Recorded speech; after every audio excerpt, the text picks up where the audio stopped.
حالا این که چرا این کلاک تایم، زمان کلاک چیه و زمان جلسه، زمان ناخودآگاه و پالس ناخودآگاه چیه؟ پالس فارسی من یکم ضعیفه، مطمئناً اینجا توی کلاس میتونید کمکم کنید. این پالس ضمیر ناخودآگاه روانکاو کار میکنه و هر روانکاوی که در واقع بتونه بشنوه ها، یعنی این روانکاو، باز هر دفعه من دارم میگم، بتونه بشنوه و بتونه در واقع نترسه، این ترس خودشو، واهمه خودشو، اضطراب خودشو باهاش کار کرد. اضطراب، منظورم اضطراب نگرانی نیست، همه ماها نگرانی داریم.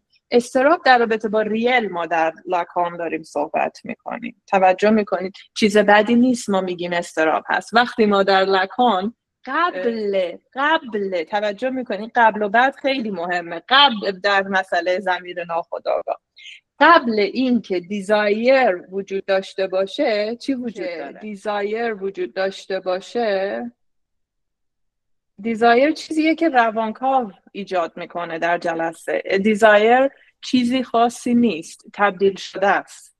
دیزایر، اینو ما شنیدیم که دیزایر ابژه نداره. توجه میکنید؟ میگیم دیزایر ابجکت نداره. خب دیزایر تبدیل شده است. قبل دیزایر چی میاد؟ قبل دیزایر چیزی نیست.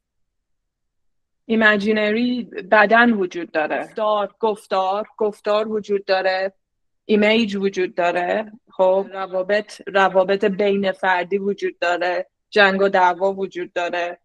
خب مسائل قبلش این قفله. توجه میکنید؟ این دیواری وجود داره در زبان. حالا این چرا من تاکید دارم گفتار و زبان رو جدا بگم؟ چون لکان هم این مسئله رو داره سعی میکنه تفکیک بده. اون کار اولش در مقاله گفتار و زبان، Field and Function of Speech and Language، گفتار اول مراجع میاد توی جلسه صحبت میکنه و این کاری که روانکاو در با شنیدنش در تایم ضمیر ناخودآگاه مریضش بکنه، اینو میتونه یه مداخله‌ای بکنه از تبدیل کردن این قبل و بعد. این که روانکاو کی اینتروین بکنه ربط داره به این سه تا مومنت، سه تا لحظه های تایم لکان. اینو ما صحبت میکنیم، اینو من بگم بعدش صحبت میکنیم. میخوام یه مثال بالینی براتون بزنم. این سه تا مومنت رو داشته باشیم فعلا. روانکاوی وجود نداره. اینه لاجیکال تایم رو میخوام نشونتون بدم.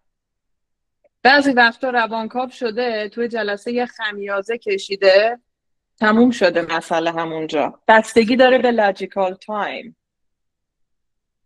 خب داره بهت میگه اونجا، میگه ببین پابلیک هالیدیه، امروز جلسه دارم.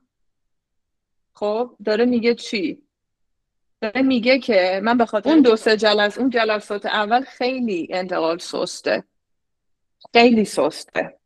دیمنده هنوز وجود نداره، دیمنده روانکاوی، همه چی در حد ایمیجینریه.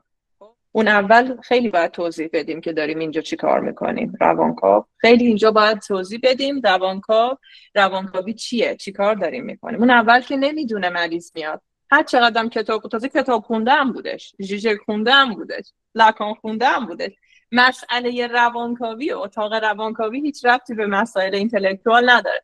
ممکنه بعضی وقتا کنجکاوی فرق میکنه با یادگیری و خوندن. یه مریض دیگه امروز داشتم، جلسه قبلشو من سر 35 دقیقه استاپ کردم، اومد امروز میگه من کنجکاو شدم ببینم این چیه داستانه، شنیدم شما لکانیا یه کارهای دیگه میکنید.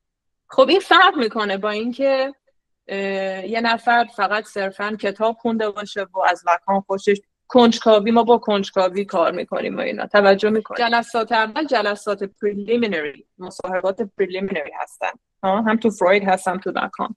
و اینکه براتون بگم این جلسات خیلی خوب انجام نمیشن تو ملبورن. من خیلی تجربه دارم تو ملبورن، من با همه تو ملبورن کار کردم و با خیلی ها میگم. و تو ملبورن راستش به حالت سایکوتراپی هنوز جلسات روانکاوی داره اجرا میشه. روانکاوی خیلی متفاوته. حالا ایران رو شما اونجا دارید زندگی میکنید بهتر میدونید. و در فرانسه با اون کسایی که من معاشرت میکنم، همکاران، جلسات پریلیمینری، جلسات اولیه بسیار بسیار جدی میگیرن اونا هم. اون جلسات اولیه روانکاو واقعا پوزیشنش رو در سطح ضمیر ناخودآگاه تعیین میکنه. واقعا بعضی از مریضامون چجوری درمان رو میپیچونن. یه سایکوتراپیست فکر میکنید اینجا چی کار میکنه؟ یه درمانگر یا روانکاو لکانی؟ نه ها، یه درمانگر چی کار میکنه؟